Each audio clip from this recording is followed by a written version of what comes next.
આ છે જુનાગઢ જિલ્લાની અંદર આવેલું ગીરનું જંગલ ને આપણે જવાનું છે હનુમાનગાળા હનુમાનના દર્શન કરવા. આપણે જઈ રહ્યા છીએ હનુમાનના રસ્તે. તે જંગલમાં અને ડુંગરાની વચ્ચે આવેલું છે એટલે આપણે હાલીને જ જવું પડે.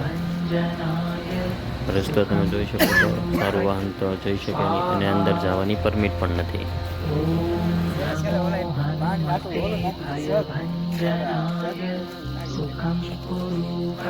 કોઈ પણ વાહન આપણે લઈ ન જઈ શકીએ અને શક્તિ મનાય જ છે વાહન લઈ જવાની, એટલે આપણે હાલીને જ જવું પડે.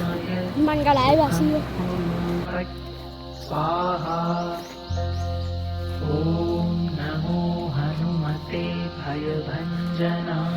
હમણાં થોડાક દિવસ પહેલાં મારા ભાઈને આવ્યા હતા તો એને સિંહ દર્શન થયા હતા. હવે આપણા બાઇકમાં છે કે નહીં આપણે જોઈએ.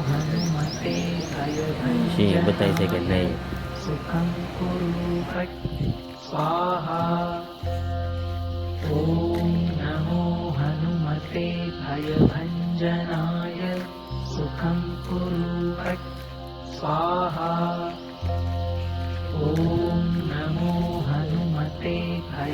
આપણી જેમ ઘણા માણસો દર્શન કરવા આવે છે પગપાળા,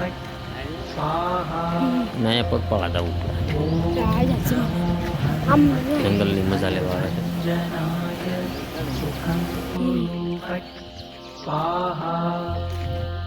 અહીંયા માણસો વધારે વનભોજન કરવા આવે છે. નવરાય હોય છોકરાને વેકેશન હોય એટલે ઘરેથી બનાવીને લેતા આવે, જમે કરે, જલસા કરે. પાણી હોય ને એટલે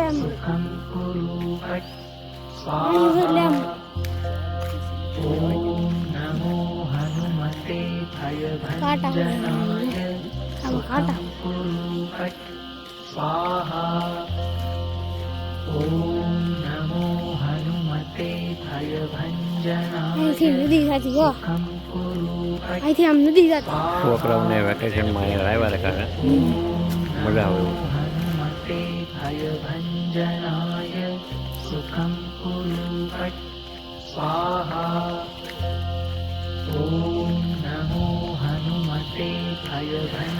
કાળા ઉનાળામાં ઝાડવા લીલા તમે જોઈ શકો છો, કેમ કે પાણીમાં નદી છે. ઝાડવા એનો ભેજ ક્યાંય એકતા હોય.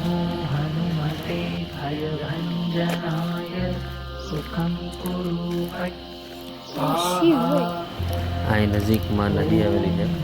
હાલાકે અત્યારે તો ઉનાળામાં તો શું હોય, પાણી તો કાંઈ છે નહીં, પણ પથરા અને નદી તમે જોઈ શકો.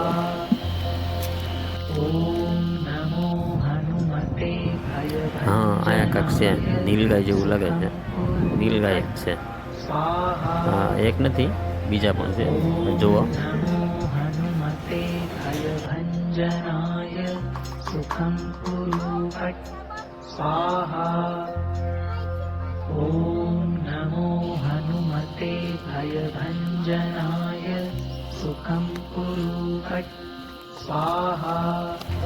માનવામાં એમ આવે છે આ નદીમાં પથરાની ટકરી કરવાથી મનની ઈચ્છા પૂરી થાય, એ માટે આ બધા ટકરીઓ કરે છે.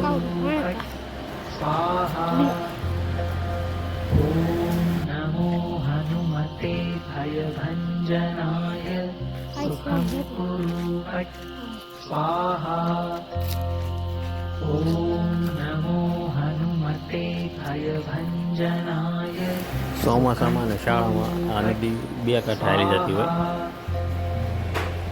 શાળામાં પણ નદી ચાલુ હોય. હવે તો ઉનાળો આવી ગયો એટલે હવે પાણી મુકાઈ જશે.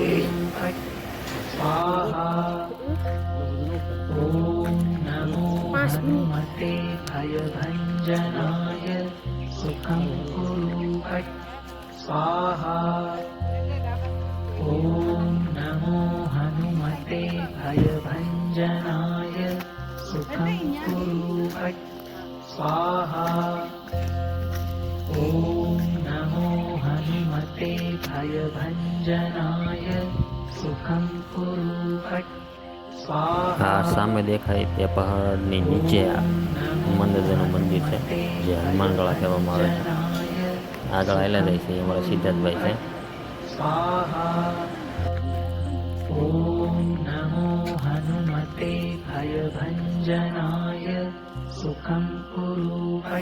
અને આ પહાડને હનુમાન હિલ કહેવામાં આવે છે. અને આગળ આવેલા છે કાળભૈરવ દાદા. હવે તો આપણે કાળભૈરવની નજીક આવી ગયેલા છીએ. ઓમ નમો હનુમતે ભયભંજનાય સુખમ કુરુ ભટ્ટ. અને હવે આપણે કાળભૈરવ દાદાની નજીક આવી ગયા. અને આ છે કાળભૈરવ દાદા, જે હનુમાનજીની નજીક પહેલા આવે એમ કહેતો. જય કાળભૈરવ દાદા. અહીંયા આપણે દર્શન કર્યા અને હવે આગળ વધ્યું હનુમાન દાદાના મંદિર બાજુ.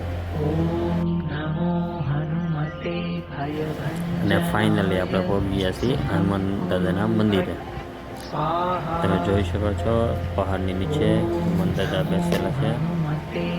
અને આ એનો ફરતો નજારો પણ હું તમને બતાવીશ.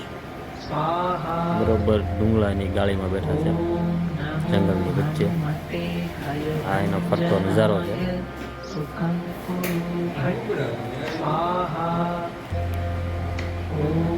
ચોમાસામાં આવ્યો હોય ને તો ભાઈ લીલું છમ સુપર લાગે. અત્યારે તો થોડોક તડકો છે પણ મજા આવે એવું છે.